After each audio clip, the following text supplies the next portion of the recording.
Afghanistan is the longest war in American history. After the terrorist attacks on September 11, 2001, America and its allies invaded the country. The Taliban, the hardline Islamist group that ruled over Afghanistan, had sheltered al-Qaeda and its leader, Osama bin Laden. Nearly 20 years later, the conflict has achieved very little. It's a country in ruin. The Taliban still controls much of it. And the war is showing no signs of slowing down. So levels of violence are enormous. In 2018, 25,000 people died in Afghanistan. So what has made America's war in Afghanistan unwinnable?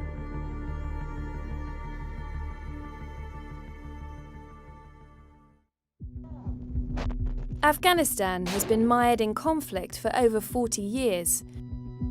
In 1979, the Soviet Union invaded the country to support the Afghan communist regime. In response, America funded Mujahideen rebels to fight the Soviet forces as part of an American proxy war. In 1989, Soviet forces withdrew from Afghanistan, which sparked years of infighting among tribal warlords. The chaos created fertile ground for the Taliban to grab power, and in 1996 they took control of Kabul, Afghanistan's capital, and established themselves as the government in much of the country. 3 years after the American invasion in 2001, democratic elections were held in the country. But neither military reinforcement nor peace talks have ended the fighting. So every president in their own way has tried to win the war in Afghanistan. They've put troops in, they've taken troops out. None of them have really managed to fundamentally change the course of the war itself. My fellow citizens, events in Iraq have now reached the final days of decision. President George W. Bush pulled resources away from Afghanistan to focus on his war in Iraq. In one of the most difficult decisions that I've made as president, I ordered an additional 30,000 American troops into Afghanistan. President Barack Obama put huge amounts of troops into Afghanistan to try and knock the Taliban into a deal, to try and win the war there. And the American presence hasn't been all bad.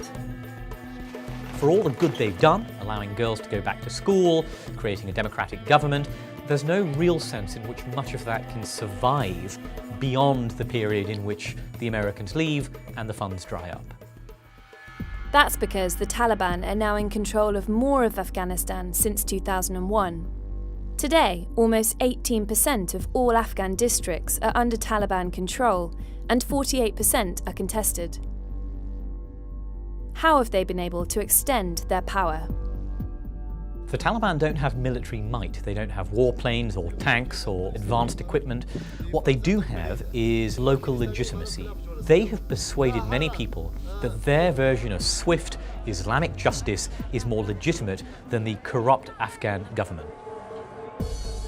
And they've been propped up by neighbouring Pakistan.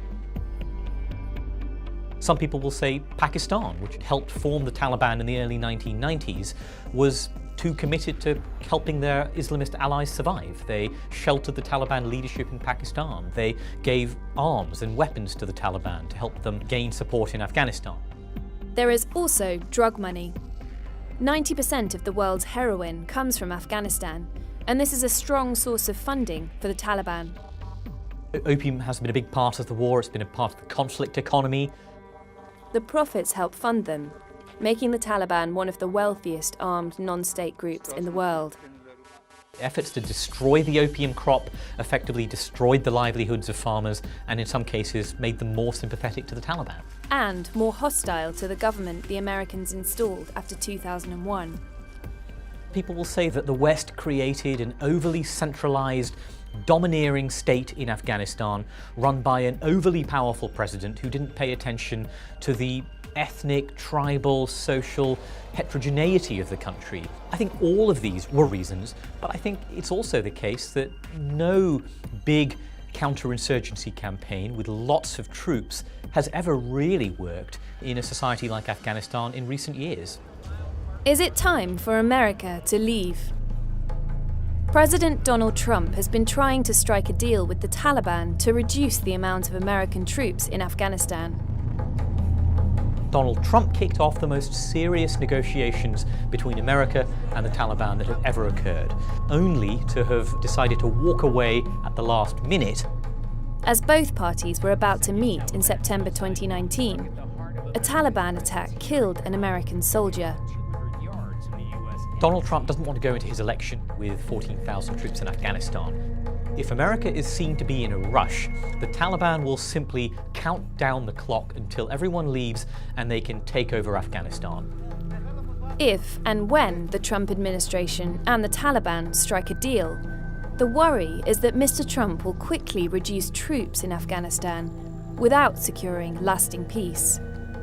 What's absolutely important is that the Americans and the international community are patient and they encourage a power-sharing agreement in Afghanistan between the Afghans, between the Taliban, that isn't cobbled together in a few months.